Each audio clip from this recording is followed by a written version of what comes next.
উপস্থিত সবাই আসসালামু আলাইকুম। আসলে এখানে তেমন কিছু বলার নাই, কারণ আমি তামিমাকে চিনি প্রায় 4-4.5 বছর ধরে। ও আমার খুব ভালো একটা ফ্রেন্ড ছিল। তারপরে আমাদের লাভ হয়, তারপরে আমরা বিয়ে করি।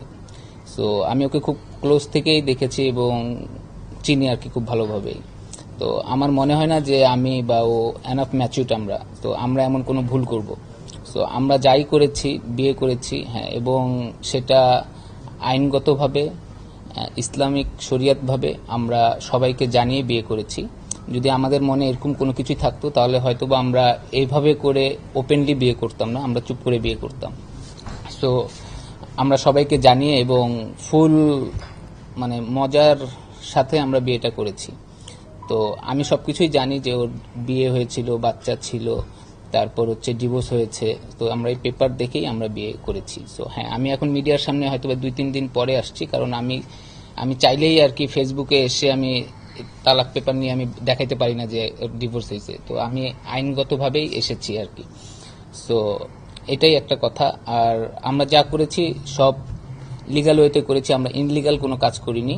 তো আপনাদের কাছে একটাই রিকোয়েস্ট, যারা অনলাইনে তারপর হচ্ছে সোশ্যাল মিডিয়া যারা তামিমাকে নিয়ে কথাবার্তা বলতেছেন, তাদের কাছে শুধু আমি একটাই কথা বলবো যে এসব থেকে বিরত থাকেন।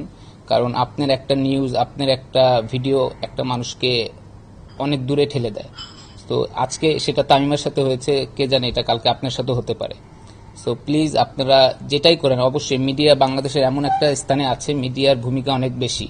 তো আমরা মিডিয়ার মাধ্যমেই সবকিছু জানতে পারি। তো আমি তাদেরকে আশা করব যে মিডিয়া যেসব জিনিস সঠিক তথ্য জেনে সেটা হচ্ছে মানুষের কাছে পৌঁছাক। সঠিক তথ্য না জেনে এই আজেবাজে নিউজ করা থেকে তারা যাতে বিরত থাকে। আর আজকে এটা তামিমার সাথে হয়েছে, এটা কালকে যে কারোর সাথেই হতে হবে।